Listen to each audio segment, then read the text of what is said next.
பெர்சன்டேஜ்ல இந்த question ப்ரீவியஸா TNPSC எக்ஸாம்ல கேட்டிருக்காங்க. 2 தொடர் தள்ளுபடிகளான 15% மற்றும் 12%க்கு நிகரான ஒரே தள்ளுபடி சதவீதம் கணக்கிடுறாங்க. அதாவது ஒரு பொருளுக்கு 2 டைம் டிஸ்கவுண்ட் கொடுக்குறாங்க. அதுக்கு பதிலா ஒரே டிஸ்கவுண்டா கொடுத்தா எத்தனை சதவீதம் கொடுத்தா ஈக்குவலா வரும்னு கேக்குறாங்க. சோ பெர்சன்டேஜ்ல இந்த மாடல் சம் கேட்டனால எப்படி குயிக்கா சால்வ் பண்ணறத பார்க்கலாம். கொஸ்டின்ல 2 தொடர் தள்ளுபடிகளான 15% மற்றும் 12%க்கு நிகரான ஒரே தள்ளுபடி சதவீதம் கணக்கிடுறாங்க.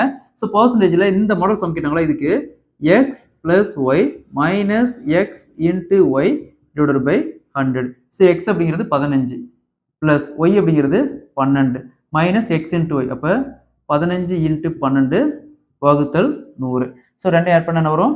15 plus 12 27 minus. So பாருங்க இங்க அப்படியே 5ஆல கேன்சல் பண்ணா இங்க 3 வரும், இங்க 20 வரும். So அகைன் 2ஆல கேன்சல் பண்ணா இங்க 10 வரும், இங்க 6 வரும். So 6 18 வகுத்தல்ல ஒரு 10 இருக்கு. அப்போ ஒரு டிஜிட் தள்ளி புள்ளி வச்சோம் 1.8 வரும். அப்போ மைனஸ் 1.8.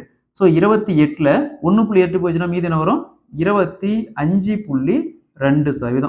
ஸோ இந்த 2 டிஸ்கவுண்ட் தனித்தனியாக கொடுக்கறதுக்கு பதிலாக ஒரே டிஸ்கவுண்டா 25.2% கொடுத்தா அந்த அமௌண்ட்டுக்கு ஈக்குவலா வரும். So option B is the correct answer. இதே மாதிரி இந்த பாருங்க 2 தொடர் தள்ளுபடிகளான 20% மற்றும் 30%க்கு நிகரான ஒரே தள்ளுபடி சதவீதம் கணக்கிடுறாங்க. ஸோ இதே மாதிரி இந்த சம சால்வ் பண்ணிக்கிற ஆன்சரை கமெண்ட்ல போடுங்க. பெர்சன்டேஜ்ல இந்த கொஸ்டின் ப்ரீவியஸா டிஎன்பிஎஸ்சி எக்ஸாம்ல கேட்டிருக்காங்க. 3 தொடர் தள்ளுபடிகளான 15%, 20%, 5%க்கு நிகரான ஒரே தள்ளுபடி சதவீதம் நினைக்கிறாங்க. ஒரு பொருளுக்கு 3 டைம் டிஸ்கவுண்ட் கொடுக்கறதுக்கு பதிலா ஒரே டிஸ்கவுண்டா கொடுத்தா என்ன ஈக்குவலா என்ன வரும்னு கேக்குறாங்க. சோ பெர்சன்டேஜ்ல இந்த மாடல் சம் கேட்டாங்களா எப்படி குயிக்கா சால்வ் பண்றத பார்க்கலாம். கொஸ்டின்ல 3 தொடர் தள்ளுபடிகளான 15%, 20%, 5%க்கு நிகரான ஒரே தள்ளுபடி சதவீதம் கண்டுபிடிக்கிறாங்க.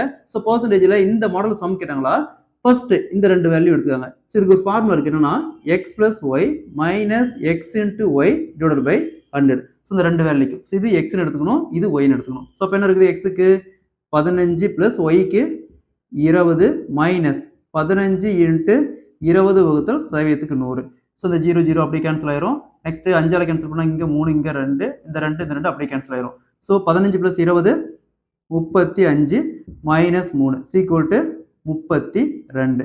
ஸோ ஃபர்ஸ்ட் இதை சால்வ் பண்ணிட்டோம். சரிங்களா? இந்த ரெண்டையும் சால்வ் பண்ணிட்டோம். அடுத்தது இந்த வேல்யூ எடுத்துக்கணும். சரிங்களா?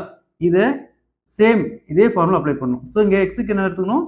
32, ஒய்க்கு இதை எடுத்துக்கணும். சப்ஜெக்ட் பண்ணுங்க. எக்ஸுக்கு என்னது? 32 பிளஸ் ஒய்க்கு 5 மைனஸ் 32 இன்ட்டு 5 வகுத்தல் சதவீதத்துக்கு 100. ஸோ அப்படியே கேன்சல் பண்ணுங்க. என்ன வரும்? 20. அகைன் 2ஆல கேன்சல் பண்ணாங்க என்ன வரும்?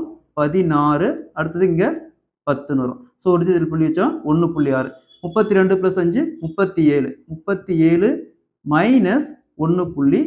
ஸோ 37 1.6 போச்சுன்னா 35.4. ஸோ அப்போ இந்த 3 டிஸ்கவுண்ட் தனித்தனியாக கொடுக்கறதுக்கு பதிலாக ஒரே டிஸ்கவுண்டா 35.4% கொடுத்தா ஈக்குவலாக வரும். Option A is the correct answer. First என்ன பண்ணணும்? இந்த 2 வேல்யூ எடுத்துக்கணும். அடுத்தது 2 வேல்யூ சால்வ் பண்றப்ப ஒரு வேல்யூ வரும், ஒரு பெர்சன்டேஜ் வரும். அதுக்கப்புறம் அந்த பெர்சன்டேஜ் இதையும் எடுத்துக்கணும். ஓகேங்களா? ரெண்டுக்குமே சேம் ஃபார்முலா தான்.